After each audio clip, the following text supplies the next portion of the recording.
Labor-led government will make it a priority to reverse. I call Tim McIndoe.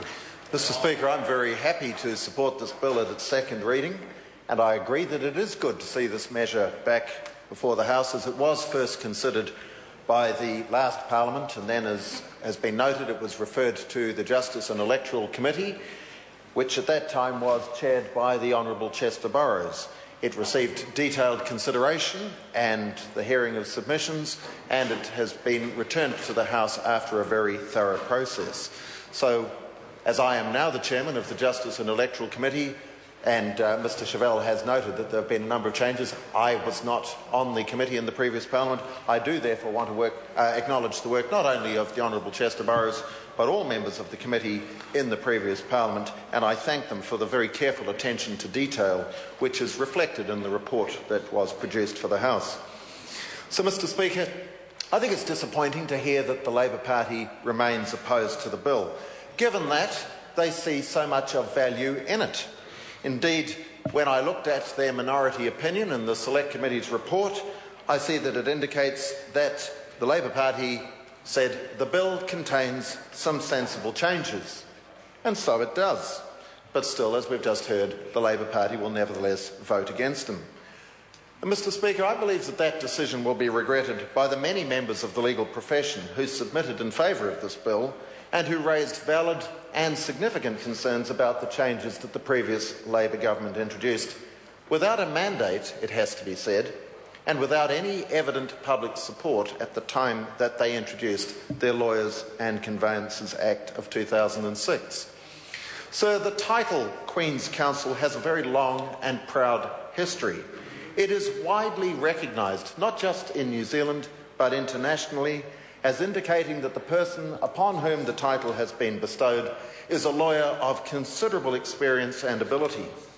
That cannot be said of Labor's replacement title, Senior Counsel, which may suggest experience, but says nothing of quality. It is right that the profession should have their traditional badge of honour restored, for theirs is an honourable profession, steeped in tradition, and administering the Queen's justice. Mr Chevelle was disparaging about that a few moments ago. But I want to say to Mr Chevelle, let's be proud of that aspect of our culture, rather than always seeking to belittle and overturn anything that reflects the heritage that many of our ancestors brought to these shores from Britain. Labor MPs and some others seem to think that such traditions, such as the title Queen's Counsel or a royal honour, reek of colonialism and are therefore something to be consigned to history. My view, and that of many other New Zealanders, is that our justice system, like our political system, is world-leading because it originated in Westminster. So let's celebrate that fact rather than scoff at it.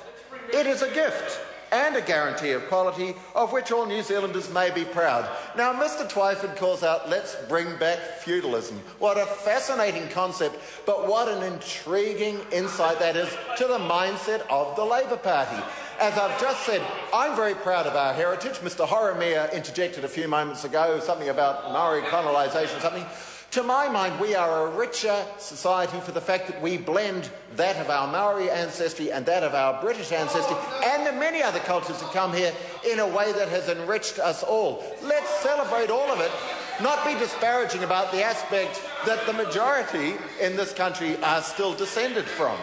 So, sir, I want to just conclude by saying that the Minister has indicated that the government has accepted the recommendations of the previous Justice and Electoral Committee in its report, and the bill now reflects the changes that the committee proposed.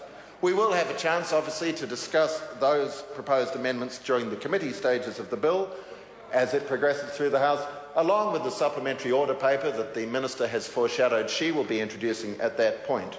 So at this stage, I want to say that the government warmly welcomes the return of this measure to this House, and I look forward to contributing further to the detailed discussion of it during the committee stages. Mr Speaker. The Honourable David Parker. But we all know that if the National Party had